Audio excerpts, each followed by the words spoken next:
Halo, jumpa lagi Sobat JDH. Tadi kita udah lihat-lihat di depan tuh banyak masalah hukum ya, banyak aduan masyarakat. Jadi seperti sampaikan tadi tuh banyak masalah di lapangan, tapi pengadilan juga penuh. Nah, saya baca-baca regulasi tadi kayaknya, udah baca-baca, ternyata ada nih namanya Paragal Justice Award. Kebetulan hari ini ada tamu istimewa Sobat JDH, namanya Pak Denny. Beliau dari Kanwil Hukum dan HAM. Kebetulan beliau juga yang handle Paragal Justice Award di Jawa Tengah. Untuk itu, kita langsung aja kita kasih pertanyaan ya. Kebetulan juga nih, udah ada WA nih dari teman-teman nih terkait dengan Paragal Justice Award. Tapi sebelum mulai, silakan Pak Denny. Perkenalkan Pak Denny, silakan. Selamat datang di sini Pak Denny ya. Terima kasih. Sehat-sehat Pak Denny ya. Oke. Monggo Pak Denny, sampaikan dulu teman-teman. Ya, selamat pagi rekan-rekan sekalian. Apa ini Sobat JDH. Sobat JDH Provinsi Jawa Tengah. Nah, mungkin tadi udah diperkenalkan Mas Bayu. Saya Denny dari Kanwil Kementerian Hukum dan HAM Jawa Tengah. Yang saat ini mungkin diamanahkan untuk menjadi kepala bidang hukum di Kanwil. Ya, mungkin tadi disampaikan terkait dengan PJA ya. PJA ya. Kalau teman-teman mungkin udah paham juga PJA, Paragal Justice Award. Namun sebelum saya menyampaikan itu, mungkin sedikit aja, mungkin prolognya juga ya. Prolog bahwa Kementerian Hukum dan HAM Republik Indonesia, khususnya Badan Pembinaan Hukum Nasional, itu mempunyai tugas atau tusi biasa kita menyebut, terkait dengan bagaimana masyarakat itu bisa mendapatkan akses keadilan, akses to justice. Nah, disitulah asal mula dari adanya PJA ini.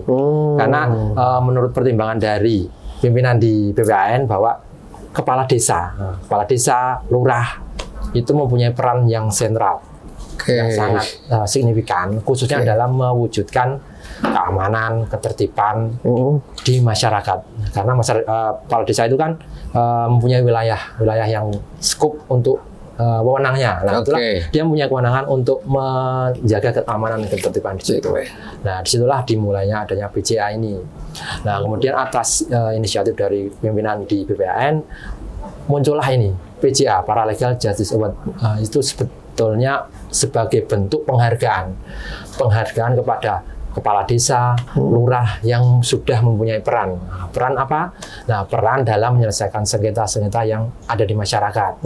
Harapan kita bahwa sengketa-sengketa di masyarakat itu tidak harus sampai pengadilan. Sampai pengadilan muaranya kami juga. Isi lapas akan penuh. Itu akan bermurah ke kami. Itulah munculnya Paragal Justice Award. Awalnya seperti itu. Itu tadi teman-teman, jadi ada perintah dari undang-undang juga, regulasi ya, undang-undang itu kita diminta untuk mencari agent of change dari Pak Desa kebetulan. Jadi ada seleksinya Pak ya? Ada seleksinya kawan-kawan nih. Jadi kalau jadi di wilayah itu kan harus ada orang-orang yang bisa dipercaya ya, bantu menyelesaikan masalah lain. Kebetulan direspon sudah di PJA itu, Paragal Justice Award. Nah, sekarang kita mau dalami nih. Sebenarnya Paragal Justice Award itu untuk apa? Untuk hadiah atau ada pelatihannya juga? Ada pelatihannya juga? Pasti ada. Wah, asik banget tuh latihannya. Berapa lama Pak? 3 hari. 3 hari? Kurang dong Pak. Ya kurang memang, cuman kan ini awalnya ada 3 hari. Jadi gini, sebelum ke tadi tahapan, mungkin saya sampaikan juga di sini terkait Paragal Justice Award, penghargaan tadi memang istilahnya ada beberapa kategori. Ada kategori berapa? 3, 5? 3. Yang pertama adalah Paragal Justice Award, itu secara keseluruhan. Nah, di situ ada dua kategori lainnya, litigation peacemaker. Non-litigation peacemaker. Non-litigation peacemaker. NLP, non-litigation peacemaker. Kayak mediator gitu ya? Ya, jadi itu untuk kepala desa atau lurah yang dia punya integritas untuk menyelesaikan sengketa di wilayahnya, di masyarakat. Nah, disitulah peran dari teman-teman kepala desa bisa menyelesaikan permasalahan-permasalahannya. Itu yang pertama, NLP biasa kita singkat. Kemudian ada Anubawa Sasana Jagadita. Itu Sasana Jagadita. Jagadita. Nah, itu diberikan kepada desa atau kelurahan yang dia sudah berstatus desa kelurahan sadar hukum. Nah, di dalamnya kepala desa berperan juga. Dari situ terkait dengan bagaimana kepala desa membangun pertumbuhan ekonominya melalui terkait dengan lapangan kerja, kemudian terkait bagaimana investasinya, perkembangannya seperti apa, kemudian bagaimana pariwisatanya juga. 3 aspek itu juga kita nilai juga. Oh gitu. Jadi NLP, kemudian AJP, Anubawa Sasana Jagadita, Anubawa Sasana Jagadita. Nah, itulah. Kemudian ketika kepala desa sekaligus dia tadi Sasana Jagadita, itu dia akan mendapatkan Paralegal Justice Award. Ketika 2 kategori ini dia dapat, dia akan mendapatkan itu Paralegal Justice Award. Situ. Nah kalau desanya belum desa sadar hukum, bisa nggak dia udah punya inovasi tadi apa untuk investasi, kemudian apa pariwisata, dia bisa dapat nggak itu? Bisa. Cuman untuk yang tadi NLP aja. Pacemaker tadi hanya itu. Tapi kalau untuk yang AJP tadi nggak bisa. Harus desa sadar hukum dulu. Harus desa sadar hukum dulu. Itu teman-teman. Jadi kalau mau menampilkan wilayahnya, ini ada kesempatan nih bagi kepala desa, lurah juga nggak sih Pak? Ya iya, lurah juga. Kepala desa dan lurah. Kepala desa dan lurah. Ayo kita tunjukkan kemampuan desa kita, kelurahan kita biar semakin maju dengan itu tadi PJA yang ada 3 item tadi bisa menunjukkan potensi daerah masing-masing. Ini ada lagi nih Pak Denny, pertanyaan.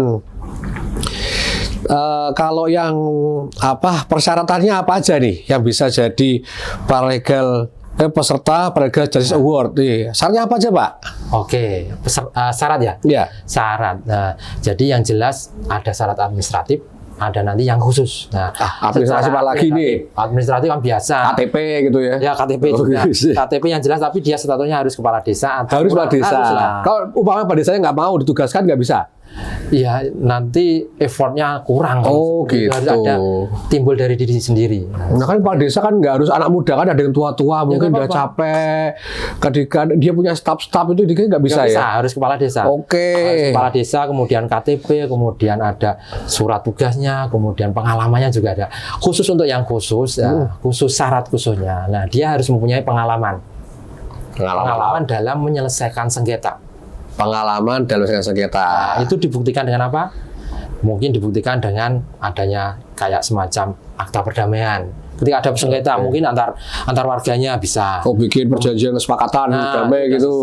Kemudian mungkin antar desa dengan desa itu bisa juga. Antar mungkin desa dengan struktural di wilayah itu juga bisa juga. Atau dengan perusahaan-perusahaan bisa juga. Itu yang syarat khusus. Kemudian dia juga bisa dibuktikan dengan media sosialnya seperti apa. Kemudian ada video atau foto ketika dia melakukan mediasi atau penyelesaian sengketa itu ada.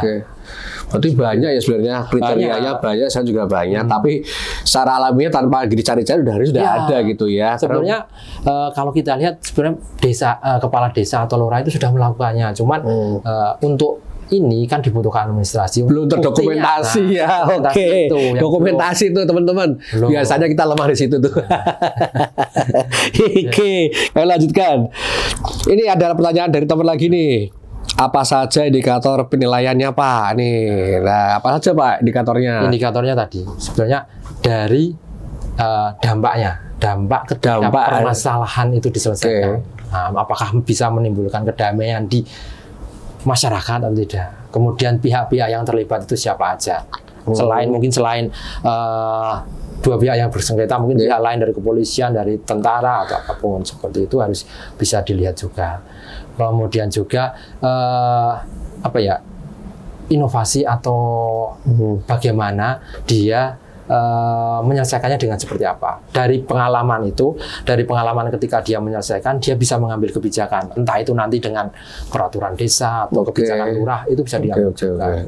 Seperti itu. Jadi teman-teman, kalau yang di desa dia karena kepala desa sama lurah ya. Jadi kalau belum pernah menyelesaikan masalah, nggak bisa ikut sepertinya nih ya. Nggak bisa ikut karena tadi syaratnya pernah membantu menyelesaikan masalah. Itu aja. Jadi bisa mungkin memang jangan pikir ada masalah ya teman-teman ya, maksudnya biasanya permasalahan itu muncul permukaan. Nah, bagaimana nih teman-teman pemangku wilayah di desa nih, kepala desa atau lurah bisa membantu warga masyarakatnya untuk menyelesaikan masalah. Biasanya nih waris bisa. Kemudian sengketa tanah. Itu banyak itu. Iya, tanah banyak Pak ya. Nah, tapi waris juga banyak kan, waris gitu ya. Waris ada juga. Waris, kemudian BUMDesnya dengan apa itu bisa tuh. Jadi bisa sebagai dasar Bapak Ibu sekalian tuh untuk kegiatan paralegal justice nih, jadi mediator, kemudian membantu memberikan masukan. Kalau itu konsultasi termasuk ya? Iya, termasuk itu juga. Okay. Kan ini lebih kepada non litigation.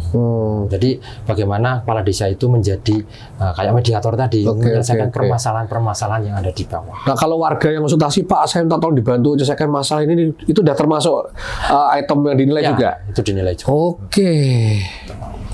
Terus Pak, ini tahapan-tahapannya gimana nih? Pertanyaannya kok banyak sekali nih ya. Tahapan-tahapan seleksinya gimana gitu? Oke, terkait dengan tahapan PCA ini ya mungkin kami informasikan juga. Sebetulnya PCA 2024 ini sudah kita informasikan di akhir tahun 2023. Kita sudah mensosialisasikan bahwa di 2024 nanti akan ada PCA. Ini tahun kedua berarti? Tahun kedua. Yang 2022 kan udah ada? Sudah ada. Oh ya ampun, kita baru tahu nih. Akhir tahun 23 udah ada. Nah, tahapan selanjutnya setelah tadi sosialisasi atau informasi terkait dengan adanya PCA, nah, dilanjutkan dengan pendaftaran. Kalau nggak salah kemarin di bulan Maret atau Februari Maret itu sudah dibuka pendaftaran. Baru masyarakat atau kepala desa itu bisa daftar di situ. Online. Di pca.bpn.go.id lah. Disitulah setelah pendaftaran mungkin ada yang dinamakan seleksi di daerah. Seleksi di tingkat kabupaten, kemudian seleksi di tingkat provinsi, baru sekarang ini seleksi di tahap nasional, dan kemarin alhamdulillah sudah keluar juga hasilnya. Oh, udah keluar juga. Tinggal nanti berangkat ke Jakarta. Berarti dari kabupaten itu kepala daerah memberikan rekomendasi kepada mereka semua yang lolos itu gitu ya? Ya, jadi Panselda. Oh, ada Panselda ya. Oke. Kabupaten itu yang mungkin terdiri dari teman-teman dari bagian hukum, dan dari pengadilan agama atau pengadilan negeri, kemudian teman-teman dari kantor wilayah, atau mungkin melibatkan dinas terkait, mungkin dinas yang mengurusi desa, itu bisa diikutkan dalam Panselda ya. Oh, lintas sektoral berarti ya. Saya kira karena tadi dari BPHN semua teman-teman dari Kementerian Hukum dan HAM gitu. Ternyata lintas sektoral ya. Oh, bagus nih pemirsa nih. Kerja yang bagus nih, sinergitas sih kayak gini nih. Jadi dari atas sampai bawah semua diikut sertakan. Jadi sama-sama tidak ada pilih kasih ya. Dari semua kerja bareng nih, bagus ini. Yaitu di tingkat kabupaten. Terus selanjutnya mungkin lulus provinsi. Kemarin kami kantor wilayah, kemudian teman-teman di sini di Biro Hukum, kemudian juga ada dari perwakilan dari Pengadilan Tinggi juga ikut, kemudian ada dari Dinas Permades juga menjadi pansel dari dalamnya. Dan kemarin kita juga sudah merekomendasikan juga ke Panselnas. Kita berapa orang dari provinsi yang lolos dari provinsi ini? Kalau 2024 ini kemarin yang masuk itu yang daftar dari kepala desa atau lurah itu 28 yang daftar. Padahal dari 35 kap kota. Ada masing-masing kap kota punya lurah, punya masih sedikit ya. Tapi alhamdulillah masih ada yang daftar gitu ya. Oke. Ayo semangat nih daftar semua nih. Dari 28 kemarin kan sudah kita rekomendasikan kalau nggak salah dari tingkat wilayah itu 24 ke tingkat nasional. Ya mungkin dengan berbagai macam alasan atau penilaian kita hanya 24 yang kita dorong ke nasional. 24 ke nasional. Di nasional itu kemarin hasil akhir dari seleksi dengan berbagai macam pertimbangan di tingkat nasional, mungkin keterwakilan di kabupaten kotanya, kemudian keterwakilan perempuan juga ada di dalamnya. Itu untuk Jawa Tengah kemarin di 2024 itu hanya 5. Aduh,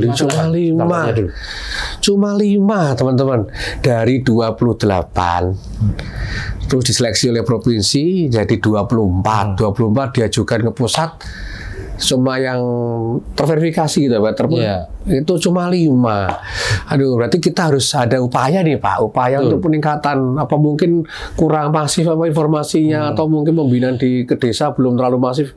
Itu gimana Pak upayanya Pak, biar mereka semua jadi semangat, tertarik itu, bahkan mereka berharap wah harus bisa nih gitu.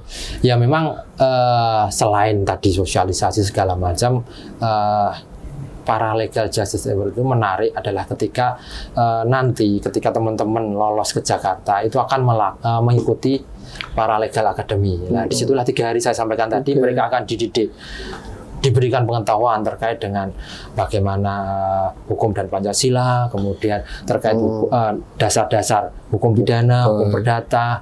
HTN juga ada dalamnya, bagaimana cara menyelesaikan sengketa.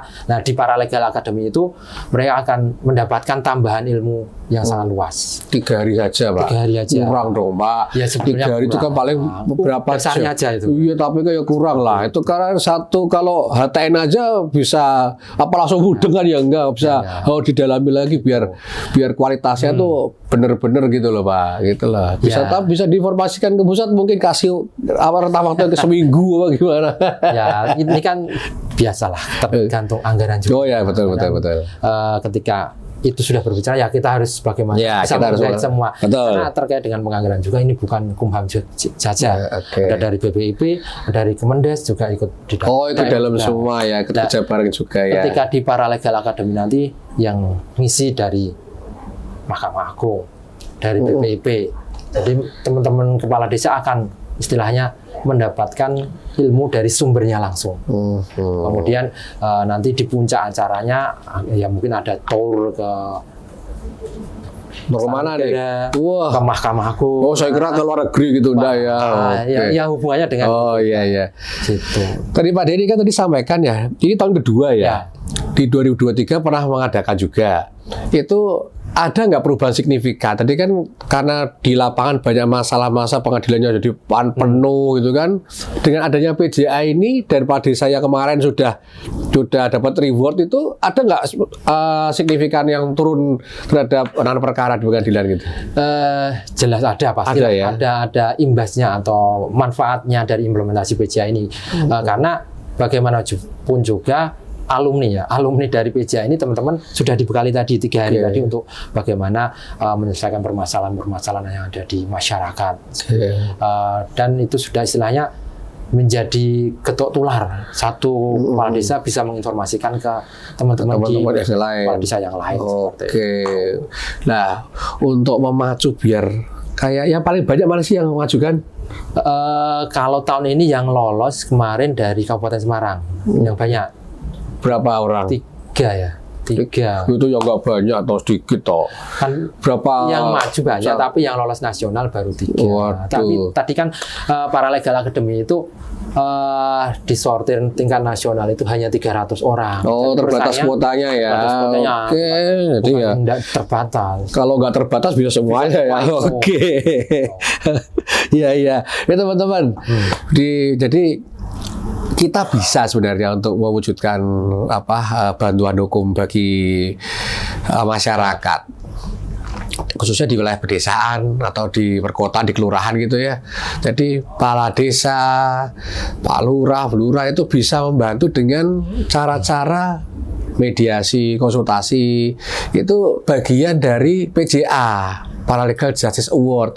Jadi seumpama Bapak Ibu semua tuh Pak Desa, Lurah itu bisa mengikuti program ini, mungkin bisa menekan ya. Sekarang kan lagi trennya lagi dikit-dikit masalah pengadilan, dikit masalah pengadilan. Nah, itu bisa diselesaikan di wilayah. Jadi biar untuk menekan karena sekarang orang udah melek hukum semua nih. Jadi kita harus bisa membantu mereka agar tidak langsung ke pengadilan. Ya memang itu hak mereka masing-masing sih ya. Tapi dengan adanya PJA ini, kepala desa, lurah sebagai paralegal ini bisa membantu menekan kenaikan permasalahan hukum di Indonesia, khususnya di lembaga peradilan. Jadi lebih ke